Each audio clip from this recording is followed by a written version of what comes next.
Good evening, and India Today's special investigation blows the lid off lax security and lax administration that makes you and I, the people of our country, so vulnerable to terror attacks like the terror attack at the Red Fort by a group of radical Islamist terrorist module of doctors from Jammu and Kashmir, Uttar Pradesh and Haryana. The expose will show you how even after the Red Fort blast, 15 people were killed, a large number injured. Even now, bomb-making material, ammonium nitrate, NPK, fuel oil, other bomb-making ingredients are so readily available over the counter in Nuh in Haryana, in Sonipat and in Faridabad with absolutely no security, no tightening of administrative control despite the blast. You can go and buy any quantity you want, and the shopkeepers, on camera you will hear these shopkeepers say they will fudge data, they will fudge records, they will add documents just to fudge the records only if the price is right. We get you this India Today special investigation that shows you ammonium nitrate, fuel oil, NPK and other ingredients still available in large quantities and off the shelf in Haryana. India Today's undercover reporters, they travel to Nuh, they travel to Faridabad, they travel to Sonipat, and you will see it all on camera, on video. So on a hidden camera, you will see and hear shopkeepers willing to sell large quantities of ammonium nitrate, NPK, fuel oil. All of this is in gross violation of rules of 2012 that incidentally were updated in 2021. But the rules sadly remain confined only to the rule book. The question remains, what is the Haryana police doing? What is the administration doing? The suspected doctors terror module, they were able to procure more than 2,600 kilograms of NPK and 1,000 kilograms of ammonium nitrate for multiple terror attacks they had planned across the country. Now, India Today team, led by our undercover reporter Nitin Jain, we get you much more in this special exclusive investigation.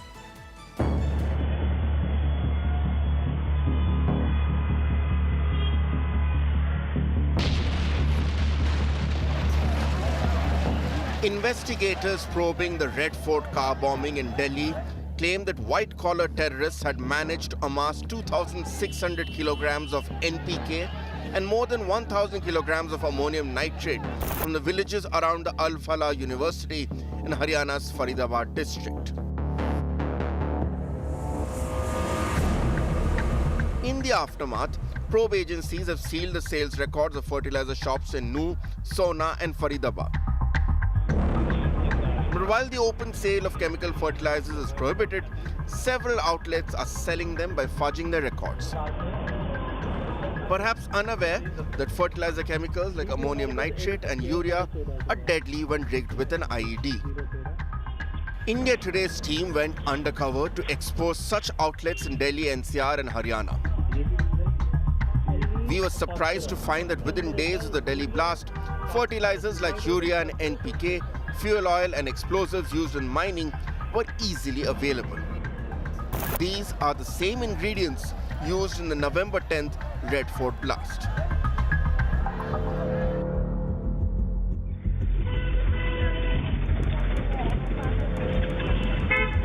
This is Suresh Fertilizer Store in Haryana's Akbarpur Bharota, where we inquired about DAP and NPK fertilizers from shopkeeper Ritesh. DAP मिल जाएगी। DAP हमारे पास NPK है 1450 वाला। NPK है। Shopkeeper Ritesh showed us sacks of NPK to win our trust. किस चीज में डालना है आपने? फार्म हाउस में। रजिस्ट्रेशन कर देंगे उसी टाइम आपका। अरे वो फॉर्म का ही जो किला नंबर होगा ना वही डाल देंगे। उसी से ही हो जाएगा। दिल्ली का है। और क्या चाहिए? भाई यही चाहिए 10 कट्टे 10 कट्टे डीएपी दे दो। अच्छा एनपीके आपको तो आप डीएपी प्रेफर करोगे तो डीएपी भी हो जाएगा। उसके 1360 रुपए का रेट है। तो जो आप कहोगे एनपीके का एनपीके, डीएपी कहोगे डीएपी भी मिल जाएगा। ठीक है रितेश भाई, मैं फोन कर दूंगा। We clarified to Ritesh that we did not have an Aadhaar card and that we needed to take the 20 bags of fertilizer to Delhi. Despite this, Ritesh struck a deal with us, saying that he would show the sale against his own land holdings. लेकिन हमारे पास हम बोल रही है दिल्ली में तो कोई दिक्कत नहीं है। नहीं ये भेज देना टेम्पो गाड़ी भेज देंगे, वो हम हमारी हेड है, बाकी और तो कुछ नहीं होगा। अगर आपका रजिस्ट्रेशन तो मैं ट्राई कर लूँगा, हो जाएगा तो ठीक है, नहीं तो कोई ज़रूरत नहीं है। ठीक है, थैंक यू। नहीं तो फिर हम जैसे अपने हमारे नाम है कुछ किले, उसी में Next, we went to Sonipat in Haryana, where we met Chirag, who runs the Shri agricultural store located in the Kundli area. The pattern here was the same, chemical fertilizers being sold openly. DAP मिल जाएगी, DAP मिल जाएगी, कितना चाहिए? और NPK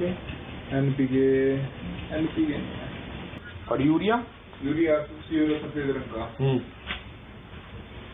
urea पड़ेगा 270 और 220, 490 रुपए का। We told Chirag very clearly that we are from Delhi and that the fertilizers have to be taken to a farmhouse there. Chirag spoke to someone on the phone and he did not ask for any address or ID proof from us. Urea DAP दोनों ही दे दो। कितने 10 कट्टे urea, 10 कट्टे DAP, farm house की चाहिए और आधार card इनके पास है नहीं पा। ठीक है, 1550 का DAP पड़ेगा, 380 का यूरिया जी। इसका यूरिया है ना, जो यूरिया के साथ 5 बोतल लेनी पड़ेगी अपने नैनो यूरिया की, कोई नहीं मिल जाएगा। Basai village in New district of Haryana, the same area from where the Dr. terrorist Omar had purchased fertilizers for making his car bomb. Here we met Pappu, an expert in blasting rocks in the Aravalli hills. We told him that we needed 5 kgs of explosives to blast rocks. और ये बारूद की जिम्मे आज ही कर लूँगा, अभी कर लूँगा, बात रुपये सही रहे ठेकेदार है, मिल जाएगा 500 बारूद। Pappu described the properties of this explosive powder and also how it is used in stone quarries. ठीक है, तो फिर आप ले लो, फिर मैं आपको बता दूँ कैसे होगा। बात वही सरकार दीजिएगी फोन का, तो ये जो बारूद आप जो गिरवाओगे ये वो क्वारी वाले माइनिंग वाले मुझे ऐसी आवेगी जैसे मतलब देखो या खास ना आवेगी सफेद ऐसा आवेगी। बत्ती ला चाहिए, बत्ती भी चाहिए, आप बत्ती भी चाहिए, जब चलेगा तो बत्ती सही। मुझे बारूद का रेट पता करके बता दो आप।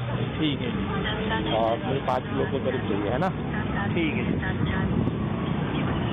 आज बता दूंगा जी आप। The other ingredient needed for an improvised explosive device is fuel oil. We struck a deal to buy loose petrol at a fuel pump near Basai village in New district. खुला पेट्रोल दे दोगे? हाँ, वो तो होनी चाहिए आपके पास, बोतल कुछ 5 से कहने दो। हाँ दे, मैं अपने ड्राइवर को भेज दूंगा, है? तुम 500 रुपये का दे दीजिए, है? We just showed you how easy it is to go around shopping for all the ingredients that make up a lethal crude bomb.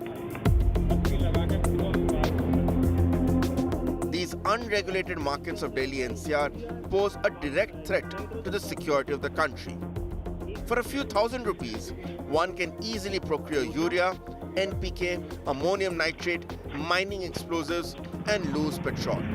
Anytime, anywhere. With Nitin, Jain and Rajesh Khatri, it's a special investigation report for India Today.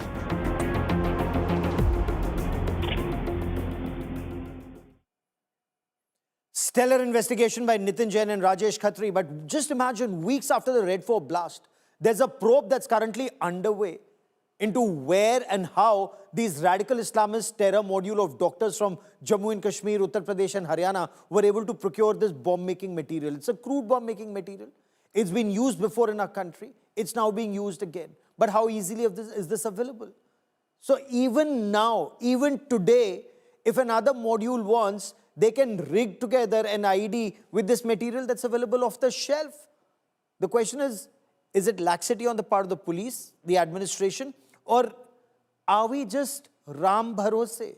Is there nothing that can be done? Because look at those shopkeepers and hear those shopkeepers who are willing to fudge documents. So on paper, everything will be on order, but then truly they're willing to sell you anything you want if the price is right.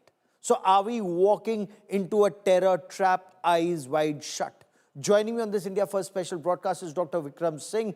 He's dealt with these improvised explosive device bombs in the past as former DGP of Uttar Pradesh. PK Jain is former Additional Director General of Police, Maharashtra. Again, someone who's dealt with radical Islamist terror very, very closely. And I want to begin by asking you, Dr. Singh, ammonium nitrate-based improvised explosive devices, they were used for terror, for that curse of terror that bled us in early 2000s. Remember post-Batla House encounter when one of the modules was neutralized, but despite these 2012 rules, the 2021 updated rules, just see how easily all this material can be procured even today. So who is failing here? The police, the administration? Who's asleep at the wheel, sir? Good evening, Gaurav ji. Good evening, Mr. Jain. To your simple question, I would say it's a cumulative failure. In fact, all the agencies, those who are supposed to regulate, those who are supposed to check, those who are supposed to have surveillance, nobody has done his job in a scale of 1:10. Nobody gets more than 1 out of 10. We have failed miserably, and I must compliment Nitin and Rajesh Khatri ji for coming out with a very, very sensational expose.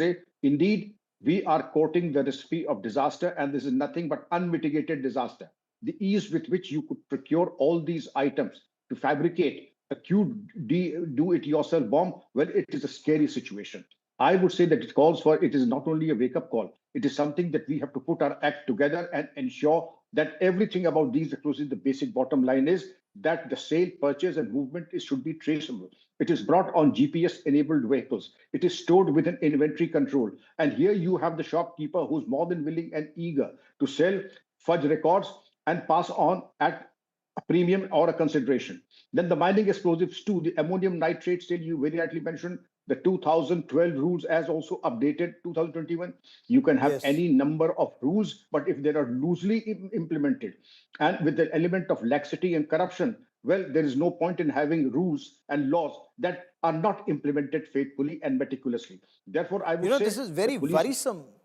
Yes, go on, sir. Please complete your point, sir. Very much. It is very worrisome. I would say that the police and the control departments, the magistracy, they need to wake up, and the intelligence also keep a close watch and the surveillance. And you also mentioned that without any identity papers or the Aadhaar card, it was being passed off not only the ammonium nitrate, but NPK, and much less said the better about the mining explosive. Therefore, all the ingredients are very much there. It is only who would like to fabricate that bomb and misuse it. Therefore, everybody has a task to do today. And then I feel that in the next 24 hours, there should be a roadmap, a blueprint, and an action plan ready so that there is no misuse of these sensitive items to fabricate another bomb.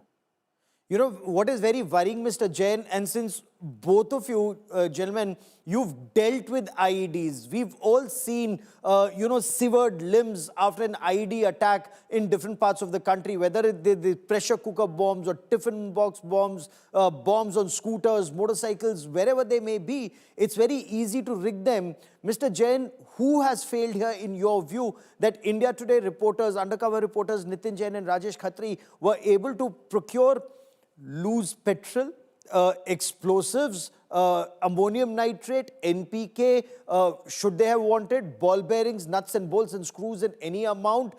Is this the failure of the beat constable, the local chowki in charge, the SHO, the civil administration? Where would the buck stop? Because all the ministers have Z plus category securities, all the top police officers have cavalcades of security. It's the common man who's vulnerable.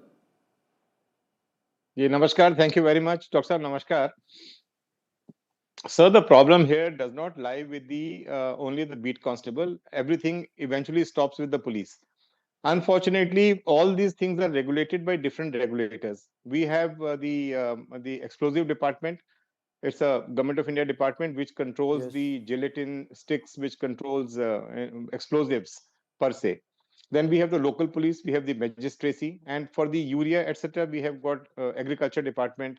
So a number of departments come into play. Now, I believe that very precious little is done on the ground to check the uninhibited use and purchase and sale of these explosives loosely available in the market and openly available in the market. I was long ago. I was deputy commissioner of police in Nagpur. That time, Yes. the militancy, the terrorism had struck our country very badly, and also the Naxalism, because most of our vehicles which were blown in the forest were all blown with 100 kgs of gelatin sticks buried under the ground. So we were trying to find the source of these gelatin sticks. Now, people who come to the villages to dig a well for you, the people who want to, like this gentleman Pappu, who wants to blast the rock Yes. on a In a hill. query. So people Yes. like them, it is so easy for them to procure not only the gelatin sticks but also the primers which are used to blast them. It is easy. So you suddenly find that in a small vehicle you have some 20-30 kilos of gelatin sticks, and you have all these fuses which are lying with them. So we had at that time suggested to the explosive department that you frame a policy as to how these explosives will be going to the last mile.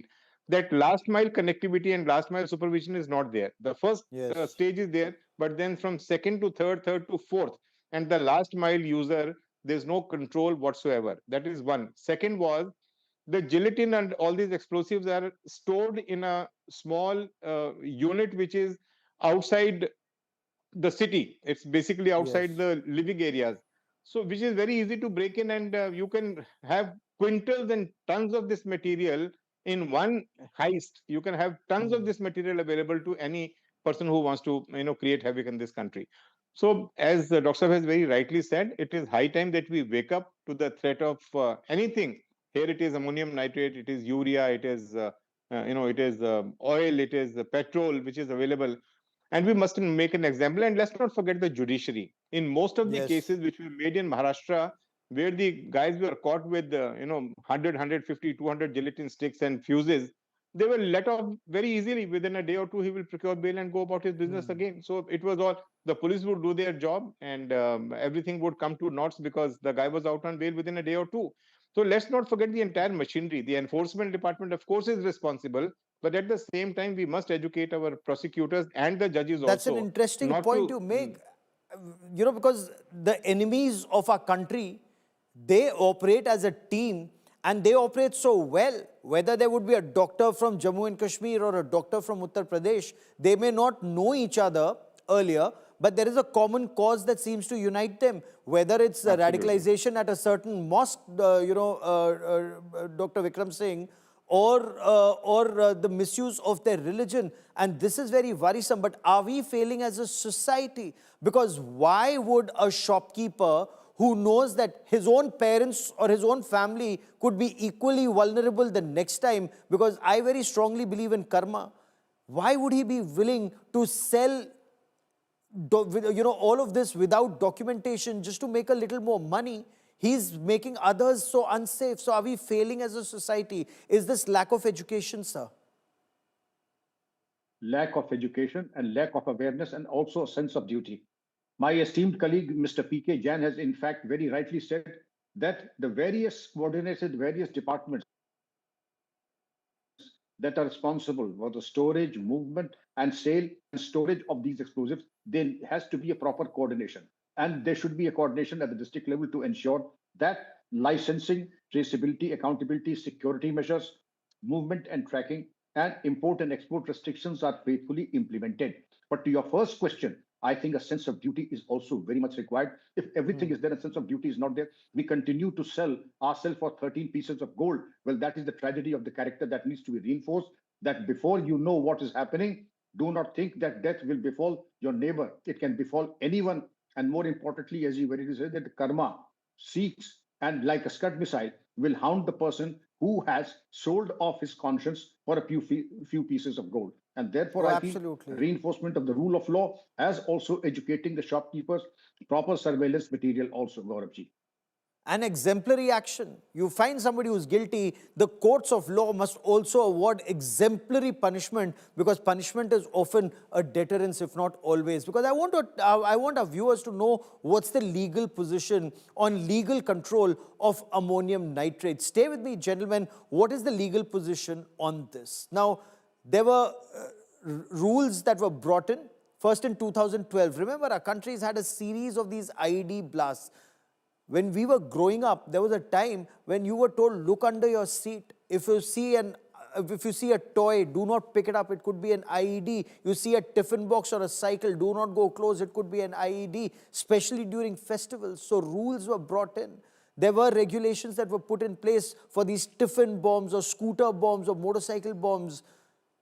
When this is mixed with ammonium nitrate, the explosive, now the rules are up to 30 metric tons. It needs the approval of the district magistrate to permit anything beyond 30 metric tons. Now, when you have these petroleum and safety, then again, there are other organizations. So there is the PESO that moves in. What is PESO? It is the Petroleum and Explosive Safety Organization. Their approvals are required. So they monitor from the stage of manufacturing to storage to transport. They're also supposed to track sales.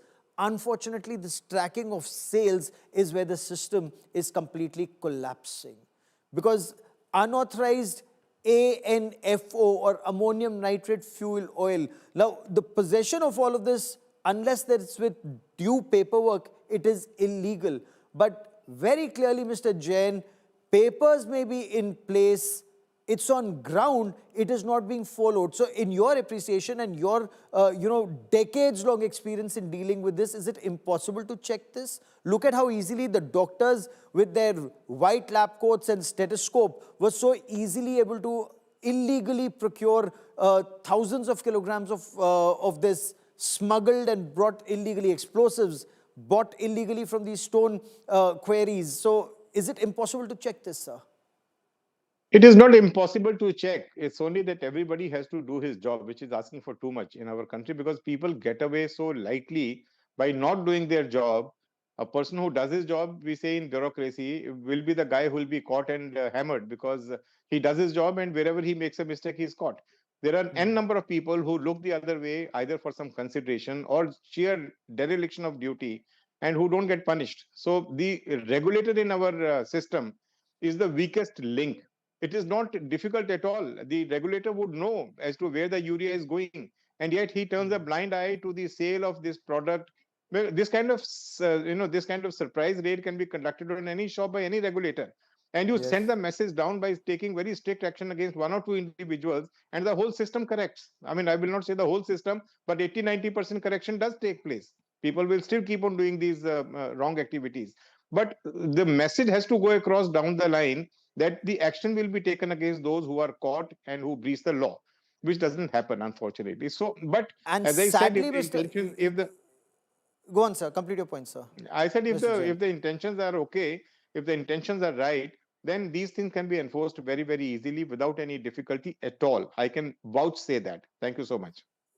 Sir, while I completely agree with you, the way to hell is paved with good intentions, as we see in this particular case. I mean, I'm surprised, I'm shocked. We are also joined by Mr. Ranbir Sharma, former Inspector General of Haryana Police.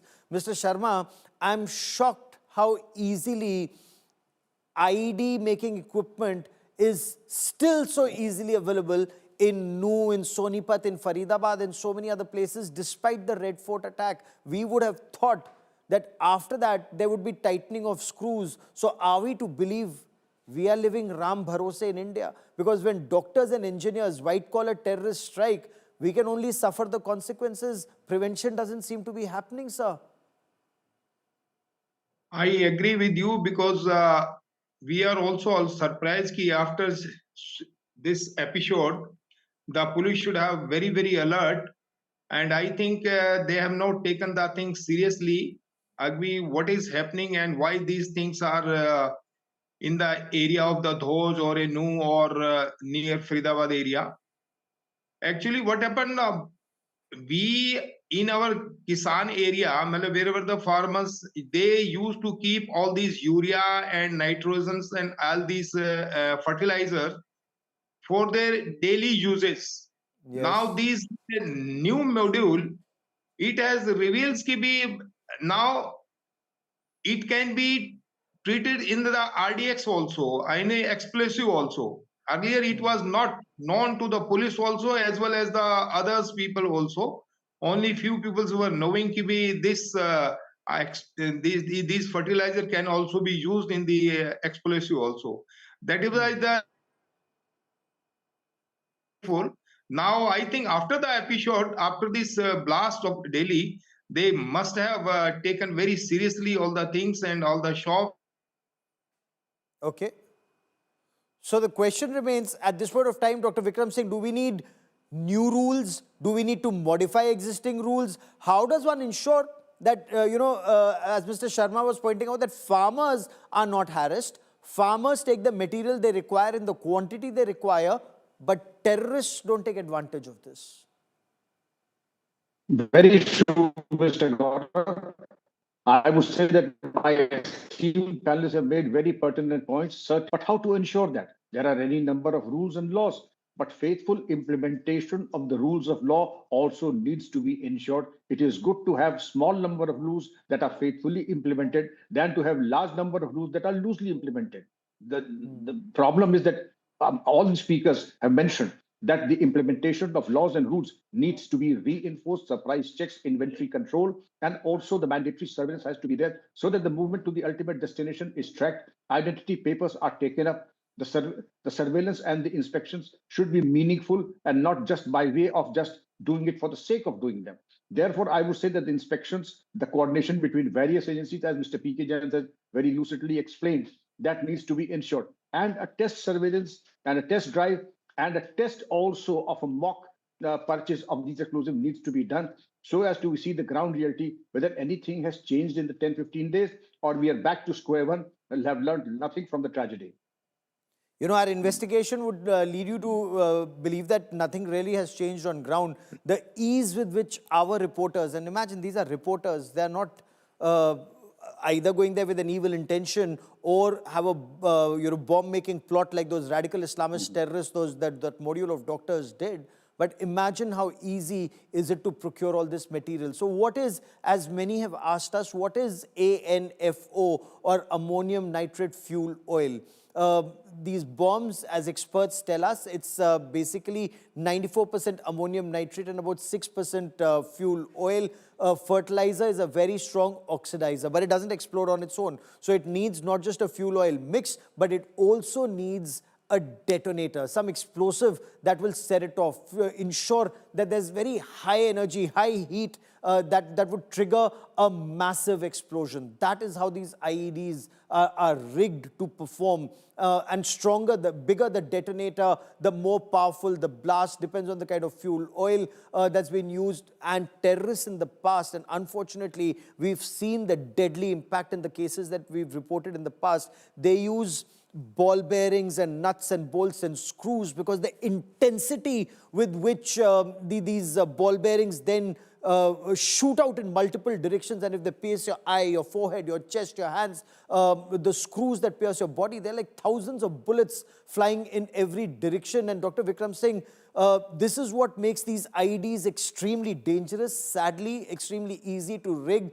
In your view, if you were to give a solution, what would that solution be? You know, 3 actionable points. I would say there are no shortcut solutions or cut and dried solutions, but the fact you very rightly mentioned, all of us have been privy to the fact that purchase of ball bearings, sharpeners, nails, nuts and bolts, that should not go without being in the cognizance of the police department. Secondly, the sale and purchase to be regulated, and anything, there's a thing known as SARS, Suspicious Activity Reporting System, that every police station needs to, who is buying fertilizer in large quantities, storing them without and trying to conceal his identity, moving them to a destination and does not have the appropriate length and breadth of his farmhouse, so that it is unnatural for a person to store ammonium nitrate or other fertilizer that is not commensurate to his land holding, as also purchase of simultaneously ball bearing, sharpeners, nails and other such material, and also the criminal antecedents of those, and also if the facial recognition software is used as along with AI, I feel we would have done a good job, not fail-proof, not foolproof, But to a very great extent, I think we should have done a reasonably satisfactory job to contain and mitigate this malady. Mr. Jain, use of artificial intelligence, that plays a much bigger role when there's more automation. Your appreciation, the way forward, the solutions, given the constraints the police and the administration work under? See, I think in all the entire scenario, the intelligence collection plays an extremely important role, and quick action, on the spot action. See, in this particular case, if the concerned SP there in J&K would not have been alive to the situation and would not have sent his team to probe around as to who was putting these posters, these posters of boycotting or taking action against threatening the security forces there. Had he not taken that action, probably this entire module would not have been exposed. And after True. that, the gathering of intelligence, there are, for every blast that has taken place, a blast has taken place in the capital after I don't know how many years. So now there are 1,000 other blasts which have been prevented by only intelligence collection and taking action on the actionable intelligence. So I think along with what Dr. Vikram Singh has said, gathering of intelligence, making that agency extremely strong and having the latest technology possible is another one of the areas which the system can look at. Mr. Sharma, as former Inspector General of the Haryana Police, and you know the constraints Haryana Police works under, your view of the problem and the solution. How does one improve the system to prevent the next ID from being rigged together? Because this is colossal. While intelligence success in J&K, it's total intelligence failure in Haryana and Uttar Pradesh. The manner in which these doctors were able to operate in and around Al-Falah University, it just shows police, they were walking with their eyes wide shut, sir. देखो गौरव जी, मैं 2-3 बातें आपसे बीच में जोड़ना चाहूंगा। सबसे जी, पहला जरूर। तो का मॉड्यूल हमारे पास आया है, ये बड़ा सरप्राइजिंग था कि ना तो पुलिस और ना ही पब्लिक इसके ऊपर कोई शक करती है, नंबर 1।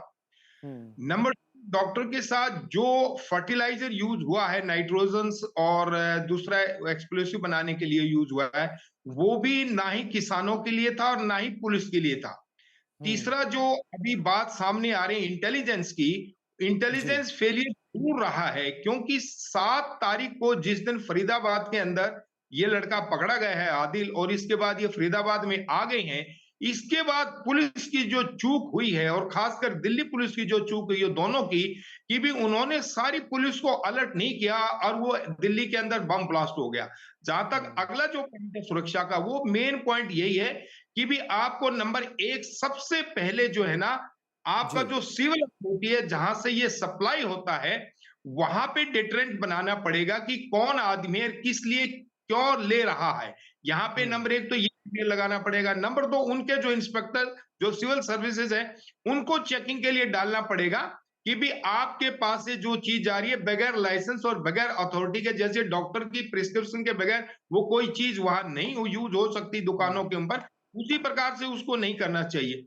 तीसरी बात, अब पुलिस के लिए ये बहुत ही सेंसिटिव मामला हो गया है कि जब भी इस प्रकार की जो दुकानें हैं उनकी लगातार चेकिंग रहेगी। नंबर 2, जो खासकर जो अपना व्हाइट कॉलर जो क्राइम डॉक्टर का आया है, उसको लगातार चेकिंग में रखना पड़ेगा। और इस प्रकार की जो यूनिवर्सिटी और मदरसे और मस्जिदें हैं, वहां पे भी लगातार पुलिस की चेकिंग होनी पड़ेगी, तभी जाके ये डिटरेंट हो पाएगा। नहीं तो फिर कोई ना कोई धमाका किसी वक्त भी आ सकता है। पुलिस को चौकन्ना रहने की बहुत ही सख्त और सख्त जरूरत है।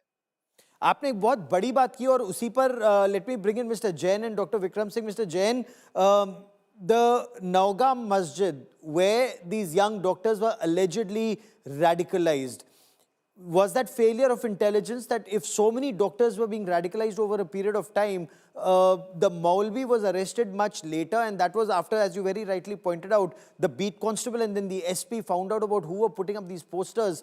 But should there be a closer scrutiny on these madrasas and masjids, sir?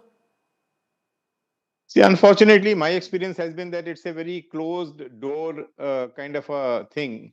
It is not that easy to penetrate what is going on, at a religious place or a madrasa or a mosque, for the simple reason that after, you see, most of the riots take place after the Friday namaz.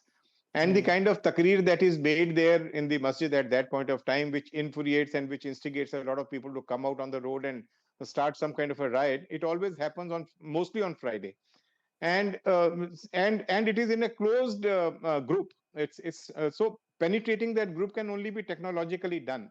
Individuals, it is extremely impossible. We've tried it many times. It doesn't happen. So technologically, it has to be done that we somehow get into their system and find out as to what exactly are they planning to do.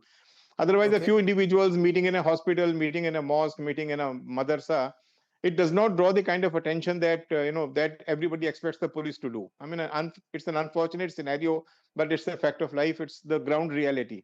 So I think we have to find ways and means of cracking this kind of a thing. And now somebody carrying two sacks of ammonium nitrate in a house Yes. and making 10 trips over a period of time doesn't draw anybody's attention. We become so objective to the people living next door. We don't even bother who's doing what. So now in this kind of a scenario, expecting the police to crack that 3,000 kilos of ammonium nitrate was collected, it is too much. It is too much to expect. But yes, intelligence has to be gathered, action has to be taken, and once we get the intelligence, then the teams have to move very, very fast, and they have to be absolutely, and it has to be done without fear or favor, irrespective of people who may cry phobia of any religion. India must very emphatically say this is not phobia of any religion. The only effort, Dr. Vikram Singh, is go after terrorists, and terror has no religion, so there is no question of any phobia.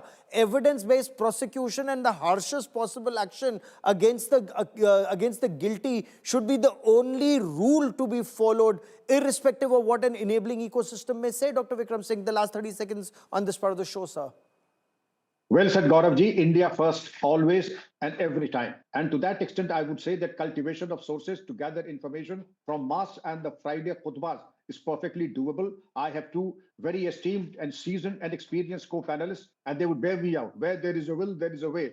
Get the informers, get the information, and get the sources, develop sources. And when you have actionable intelligence, that is the game changer. And I'm sure wherever there is a success story, there is an informer at every khutbah that is vitriolic and that is menacing or malicious. That has to be informed to the district officers, and then you take preemptive action and also take precautions so that nothing disastrous ever happens. It is perfectly absolutely doable. Go after those who give these takreers. Those who give these takreers. You have that on video. Take action against them, produce them in courts of law, and lock them up for as long as possible, as long as law permits them. We'll track the story very, very closely. It has to be India first. Indians have to be kept safe. That is the only dharma that the agencies need to now follow. India first. Now, I want to shift focus to the other big story we're tracking here on India Today. There is now a battle royale in Jammu and Kashmir over admission to the Shri Mata Vaishno Devi Institute of Medical Excellence. So, of the 50 seats that have been allocated to Vaishno Devi Institute, 42 on merit have been taken by Muslim students from Kashmir. The remaining 8, 7 to Hindus and 1 to Sikh from Jammu. Now, some devotees and some in the state BJP, they're up in arms saying the institute is run by donation that is given by Hindu pilgrims of Mata Vaishno Devi Shrine and should educate Hindu students on priority. Jammu and Kashmir Chief Minister Omar Abdullah hit back saying, words to the effect, if Muslims are hounded out of these institutions, then don't be surprised if they land up in places like Al-Falah. What is the implication? We discuss, but first this report on the arrests that have happened so far in this case and the controversy over admissions. Listen in.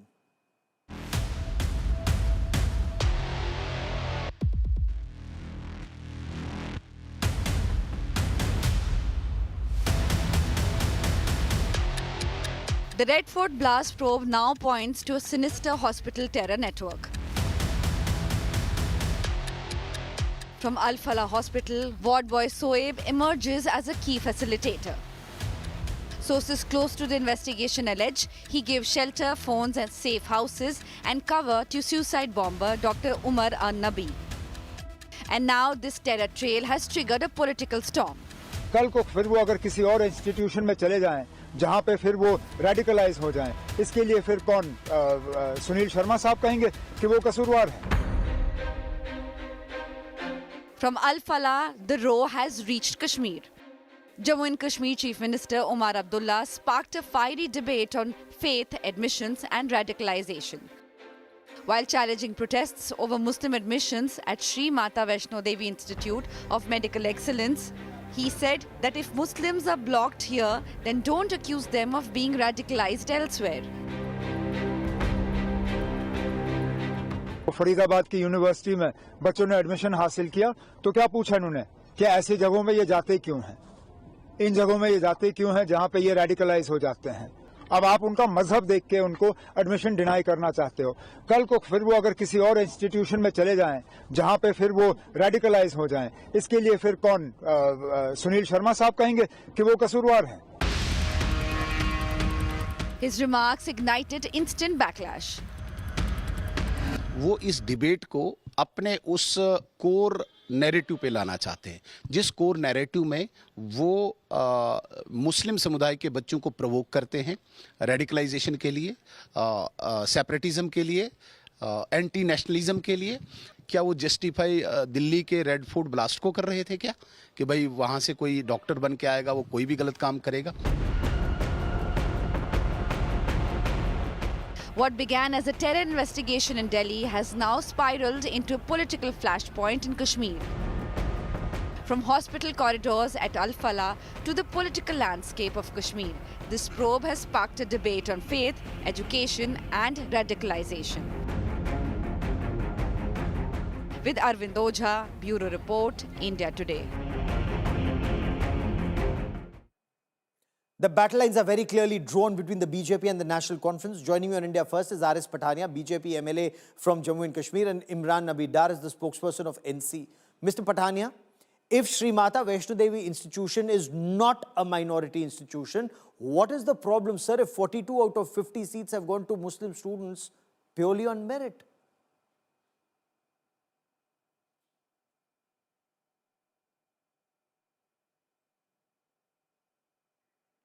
Mr. Pathania, can you hear me?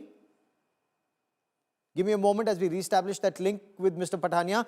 Imran Nabi Dar, is it being implied that if Muslim students study at Al-Falah, they will get radicalized? How do you look at what Chief Minister Omar Abdullah indicated? If Muslim students go to Faridabad and get radicalized, who will take responsibility?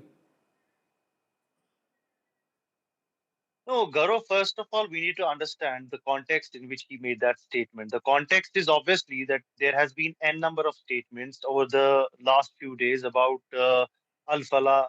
There has been questionable statements about some medical colleges in outside India, like Kashmiri students, when they opt for MBBS courses, they go to Bangladesh, they go to Turkey.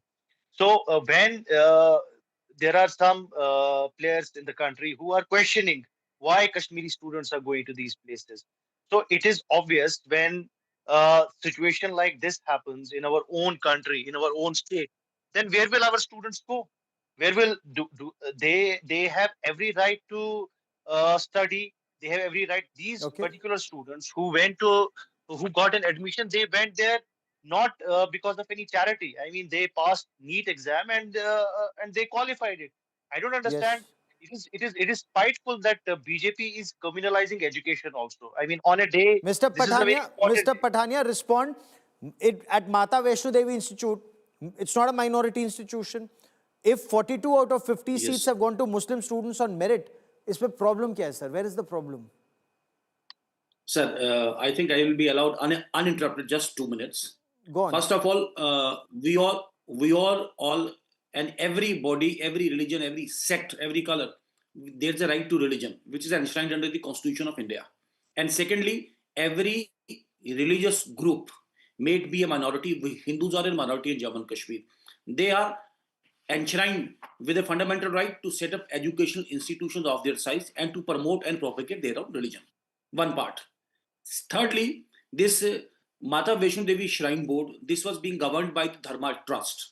In 1986 and then 1988, the Jammu and Kashmir Sarkar, purportedly the National Conference Sarkar, using its brute majority, they usurped the entire control over this Mata Vaishno Devi Shrine Board, and ultimately in the 1999, this Mata Vaishno Devi University Act also. So these are acts of a legislature by virtue the donations, the offerings, and virtually the properties, endowments, and management, everything of Shri Mata Vaishno Devi Shrine Board has been taken over by the Jammu and Kashmir Sarkar. Now there's a difference. It's not a state-run institution. It's not a center-run institution. With all respect and with all responsibility to all my non-Hindu partners across the country and across the world. Secondly, it's not a minority-run institution also, because minority institutions are specifically aided by Bharat Sarkar. We don't receive even a penny of aid from Bharat Sarkar or from Jammu and Kashmir Sarkar. So this Mata Vaishno Devi University, again, with all respect, this university is a lie. being managed, being maintained This is a simply lie. by the offerings and the donations of the devotees.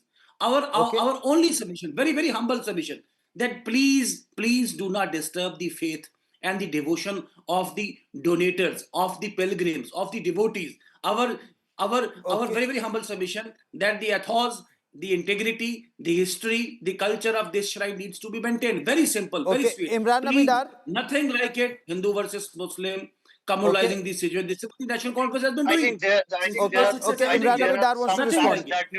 Nothing like I think there are some facts. I think there are some facts which need to be put in front of the people. What Mr. Pathania said is some things he said of which I do not agree with as far as the donation is concerned. Shri Mata Vaishno Devi University gets the granted aid from the J&K government. This year only they got 25 crore rupees, and this particular college is affiliated with Shri Mata Vaishno Devi University. So when he says that it is not getting funds from the government, he's absolutely wrong. He's lying. So I can show you the. Not at all. Don't distort the facts, please. Please don't I'm not distort the distorting. facts. I can. Please don't distort. Don't tell false lies. If you allow me to speak, I have the facts with me. Don't tell white lies, I have the please. facts with me. I can give you the facts. You know, you talk about Shri Mata Vaishno Devi Act. Why? I want to understand Imran Abidar. I want to ask you, Imran Abidar. No, Imran Abidar, hear me out. Hear me out. Should educated, enlightened Muslims also not ponder why a paramedic at a Naugam masjid would radicalize young doctors instead of saying, either we study in this Mata Vaishno Devi shrine or don't blame students if they get radicalized in places like Al-Falah? Why should students get radicalized? Why would students get radicalized in the first place? Shouldn't de-radicalization effort also come from within the community? I agree with you. I agree with you, and I think it is something that the society needs to work on. I agree with you. What happened with the Red Fort blast? It is unfortunate. It should not have. It has shocked us. No, it's downright sinister. It's not unfortunate. It's evil. It is evil, sir.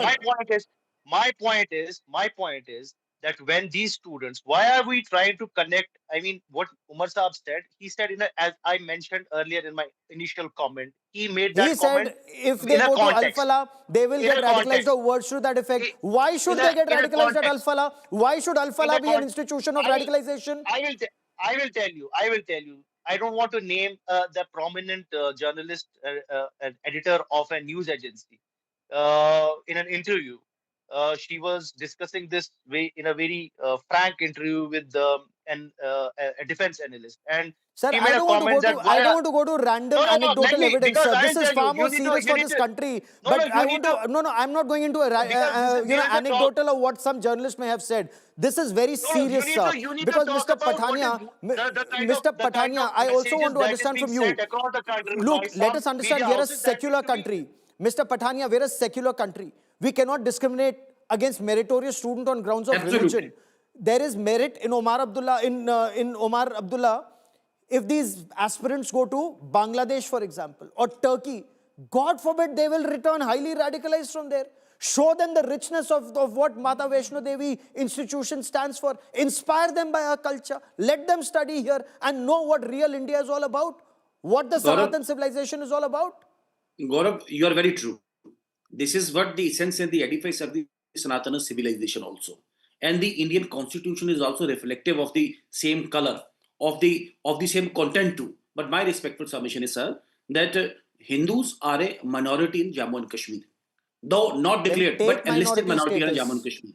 This shrine is particularly the deities being maintained, being offered, being devotions only by the Hindus across the world.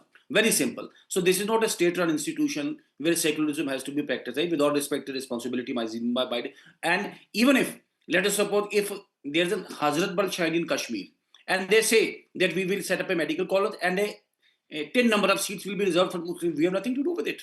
So our submission remains, sir. Then You have take that usurped the status. shrine Take board. that status. You have Sir, usurped my the point for the moment University is, also. my point, And now you as say far as rules this is Hindu stand versus today, Muslim.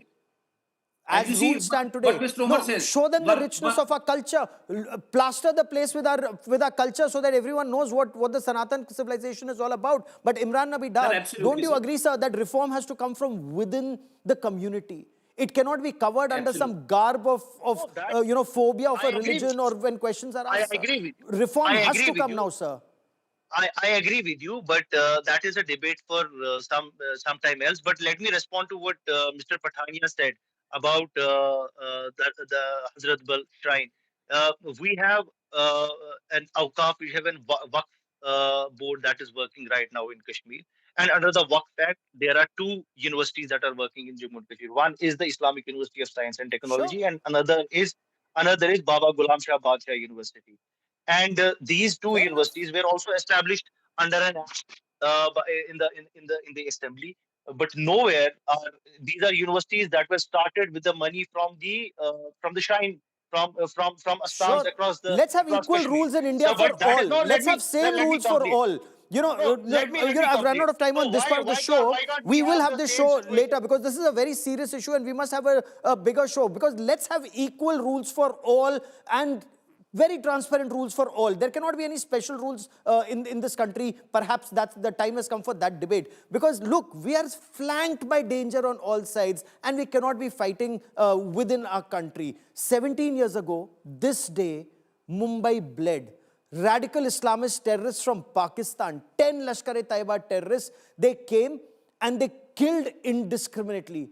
More than 170 people were killed. Now, sadly, the effort was also to show that and pass that off as Hindu terror with these terrorists, Pakistani radical Islamist Muslim terrorists. They were wearing kalawa and had Hindu names and identity cards. So that's the kind of evil that India is up against. That is what Pakistan wants right now to target India with.